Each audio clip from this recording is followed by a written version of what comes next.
not as good as those other movies, is still really good.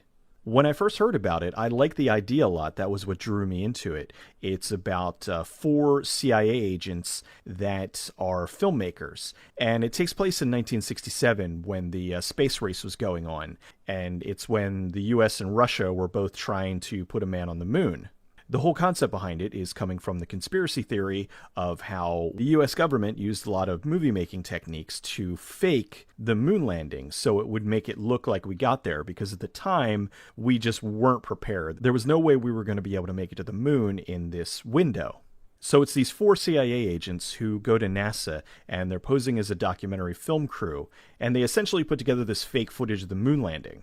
Now, the found footage angle of it comes from them being filmmakers, and they're documenting everything that they do. And so in that case, it actually works, because a lot of found footage movies, the thing that irritates me is that they just keep filming. They're in the middle of this crisis situation and they're still filming. And with this, it made sense for them to keep filming. And a lot of times there wasn't really anything particularly crazy going on. It was more them just filming what was happening, and just the tension of them trying to do this very much under the radar without anybody finding out.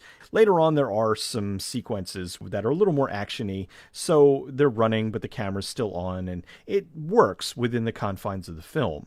They also give a pretty valid reason as to why the movie is what it is, because there's a lot of found footage films where you're watching the footage and then all of a sudden, like, music will start playing, and it's edited together with footage that serves no real purpose except for pushing together a normal narrative film. And it doesn't make sense, because if someone took this footage and edited it together, they're not going to include character development and little moments between the people involved. They're going to just kind of cut to all the essential scenes to show, okay, here's what's going on. But a lot of found footage movies, they forget that, and they try to make a narrative film. And again, that just goes to show, it's like, then just make a regular movie, or come up with a better reason as to why you're putting all of this additional footage into this movie. And Operation Avalanche did that. Actually, at the end, they gave a good explanation as to why the whole thing was cut together and pieced out the way that it was. Through a mixture of new footage as well as archival footage,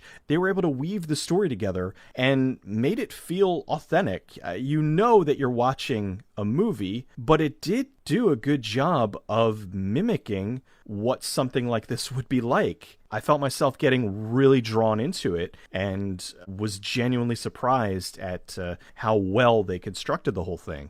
The downside was there were a few of the usual found footage trappings. As I said, they did keep the cameras running on a little bit more than you normally would, especially back in 1967. But I guess being that they were working with the government and the CIA, they had access to unlimited funding for their project and could afford to use as much film as possible. So that was fine. It was a little annoying. There were just moments where you're like, okay, the camera wouldn't be on, or the film would have fallen off the reels while they're running. It did get a tad corny at times, but not enough to completely pull you out of the experience. The actors did a good job. I thought they were believable. I thought that they all worked really well in their parts. I thought that the lead guy, Matt Johnson, also directed the film, so I think that that helped, because him being in this movie where they're making a movie, it all came together very well. And I think with him at the helm,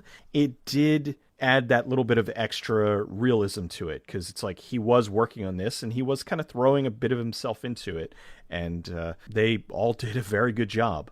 If you like found footage films, then absolutely check this one out. If you're sick of found footage films, I still say give this one a shot. It's got a unique enough premise, and while it's based on a conspiracy theory, it does leave a few things open that make you think. Now, just to clarify, I absolutely doubt that this happened. I'm not saying that we didn't land on the moon. We absolutely landed on the moon. But what I'm saying is that there's that little grain of possibility of, while they were trying to figure out how to get to the moon, if they were looking at